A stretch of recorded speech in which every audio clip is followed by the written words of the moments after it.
आकाशवाणी कोलकाता रे गीतांजलि उछन तालमा खन 593 गेटु 3 मीटर एहबेना तेहना सांतरी आखड़ा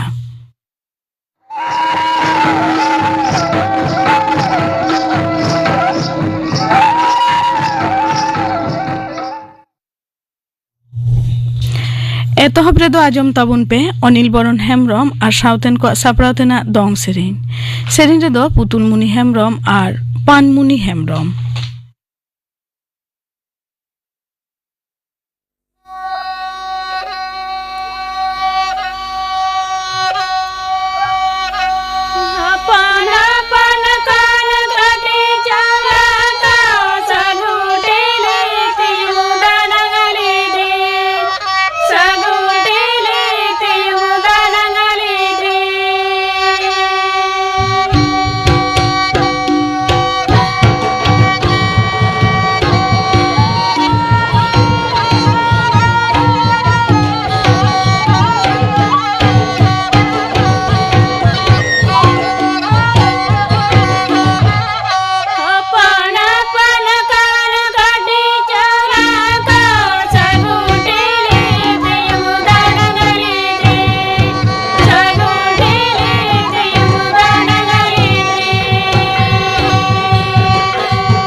अनिल बरन हेमब्रम और साउथेन को सापरावतेना दंग सेरेन पे आजम के ताबना सेरेन रे दकिन ताहेकाना पुतुलमुनि हेमब्रम और पानमुनि हेमब्रम और मिद घड़िक तायनम खबर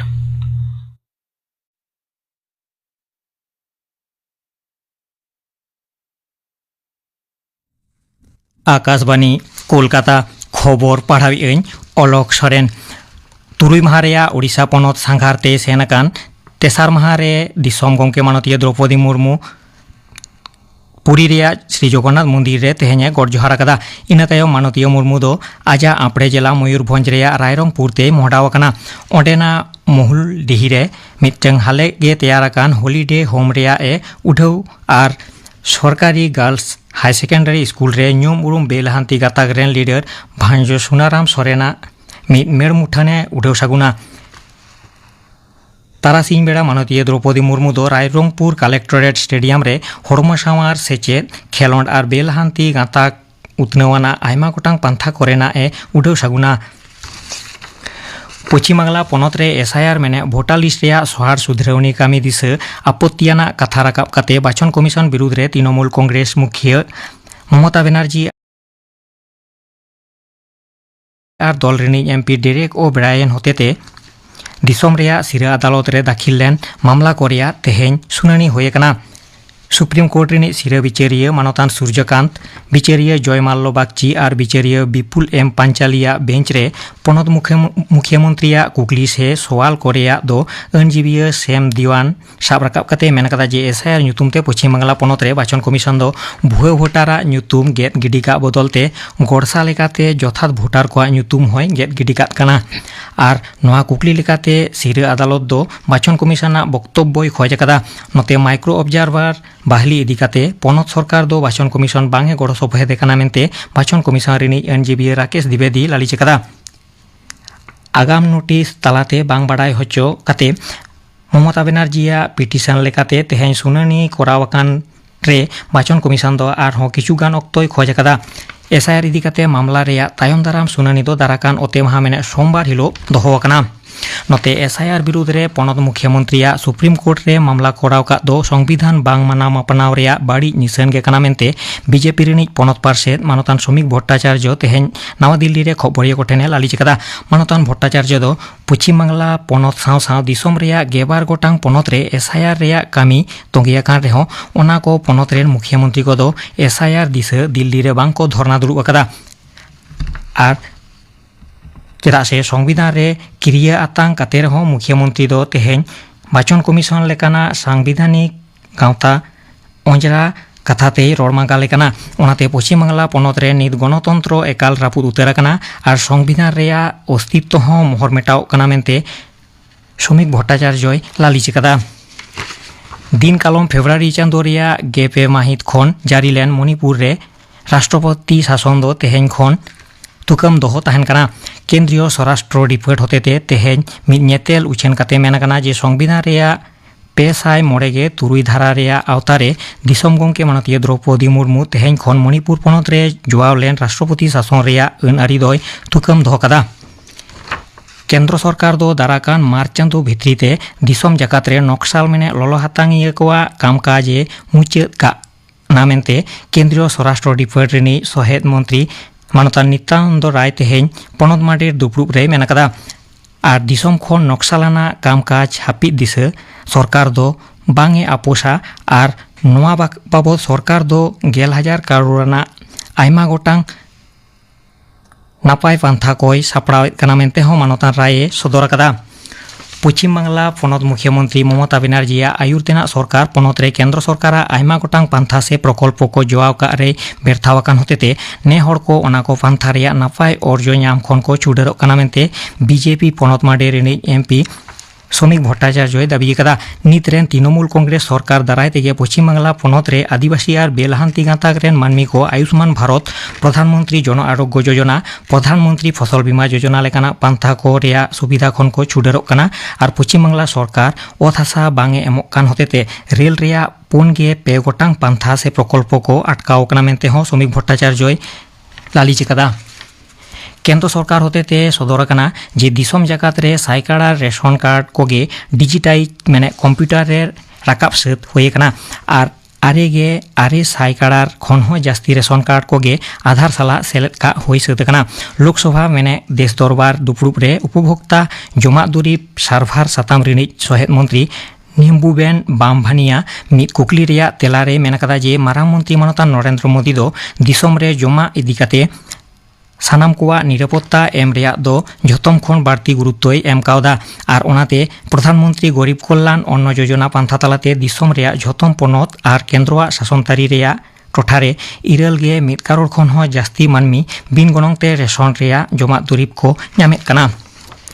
तेहें दो जेगेतारी कैंसर आजार टेकाव दाराम माहा जेगेत जाकात रेन मानमी को कैंसर आजार इदी काते चेतावना एमा को दिसे हाने 2000 साल रेया तेहेंया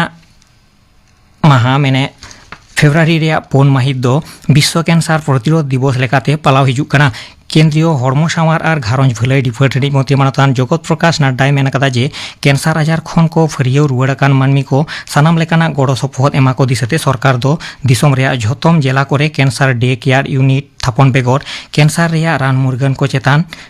सीमावाना टैक्स से तुलाव का होतेते कैंसर आजार रेया रान कोरेना दाम कम अकाना गेआरे सेरमा लातार उमेराना क्रिकेट जेगेदारी कप दोसार सेमीफाइनल रे तेहें जिम्बाब्वे रेया हारारे रे भारत दो अफगानिस्तान विरुद्ध रे खेलेत कना तेहेंया खबर पढ़ाव दो नोडेगे मुचाद एना आखड़ा दो उछन कना आकाशवाणी कोलकाता रे गीतांजलि उछन तालमा खन नितो आजम ताबन पे कैंसर आजत बाबत ते डाक्टर पारुल टुडू साव कुपली रोपड़ कुकली रे दो आल्लादी मुर्मू लेया को बांगमा हड़मो ताहेलेन खान हड़मो रे रोग आजार को होयोआ मेनखान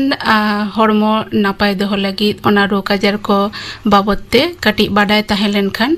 संतरबन ताहेना ओना को रोग आजार खोना तो नोंका के मेटांग मारांग रोग आजार कना जहां दो कटी बोतराना गे नोआ आजार दो हुयो कना कैंसर और नोआ कैंसर आजार बाबते बाडाय लगी आकाशवाणी सांताड़ी आखड़ा रे नेवता हुयो कना मानतीय डाक्टर पारुल टुडू मा सांताड़ी आखड़ा पाहटा सेत खन जोहार मानतीय डॉक्टर पारुल टुडू दो Chittaranjan national cancer hospital Kolkata रे सीएमओ रेडियोलॉजी लेकाते जिरेवे हताव कदाय और नितो दो कस्तूरी दास मेमोरियल सुपर स्पेशलिटी हॉस्पिटल रे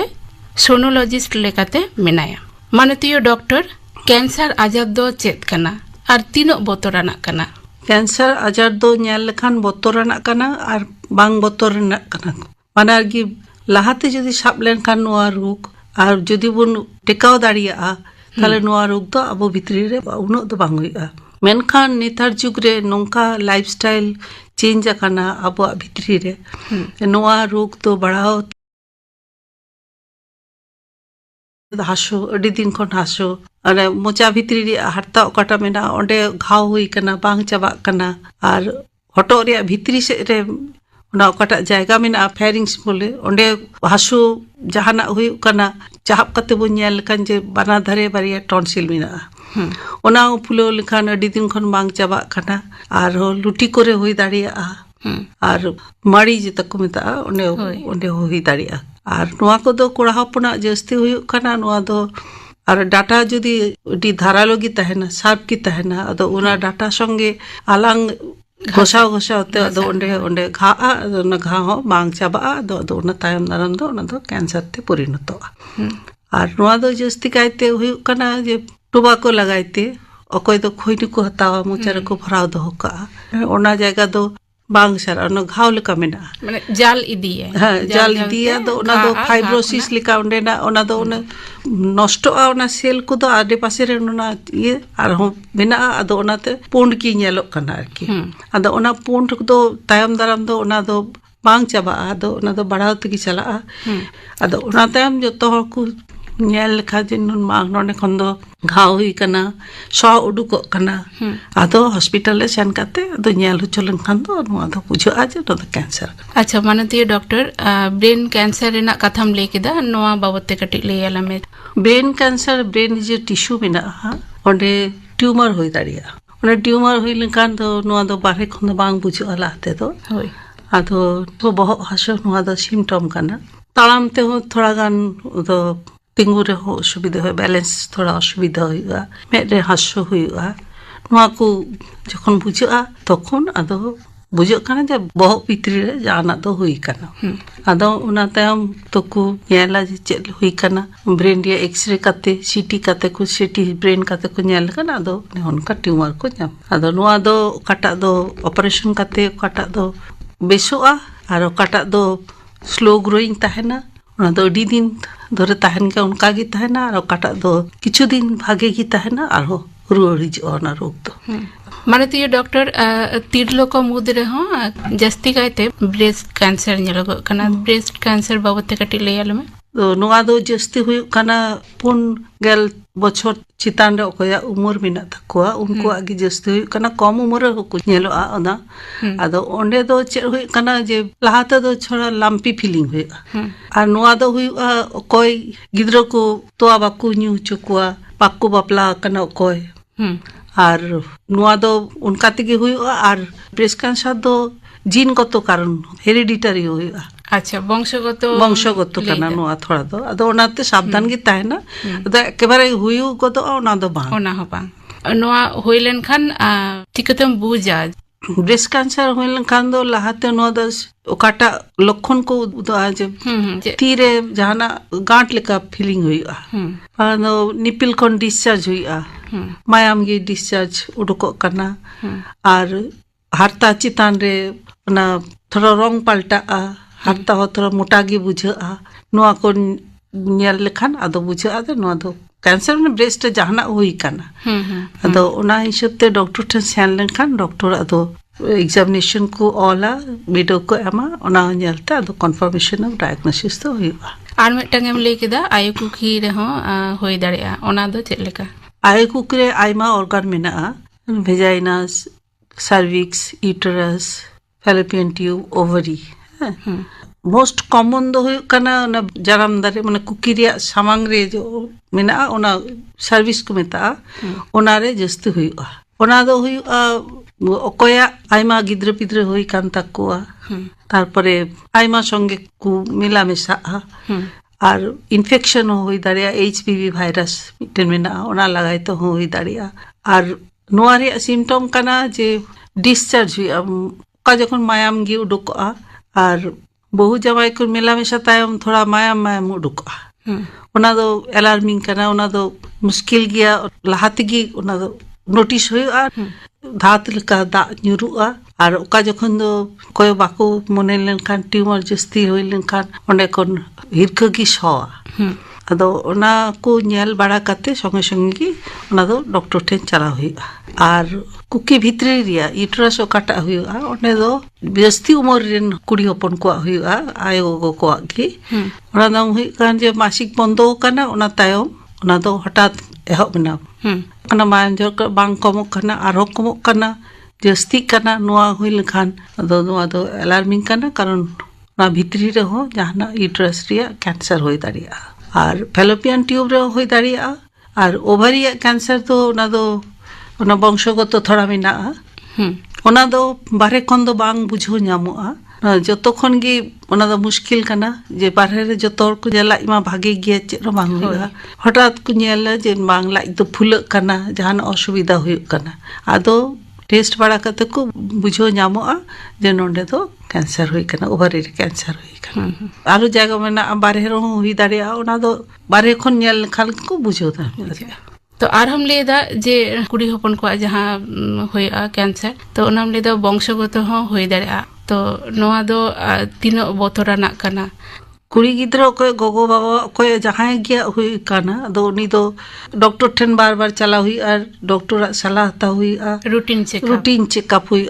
जमन आलो हुई उमा अच्छा आर मिटंग कैंसर मेना जहां दो ब्लड कैंसर ओना बाबत ते कटी लियालम अच्छा ब्लड कैंसर दो हुई काना ᱤᱧ मेन केदा जे ओने सेल दो अडी उसरा गी बाड़ा कना ब्लड रे हो नोनका अब मायाम आरा कोनिका मेना लोहित कोनिका और श्वेत कोनिका मेना ओना दो अडी उसरा बाड़ा गदो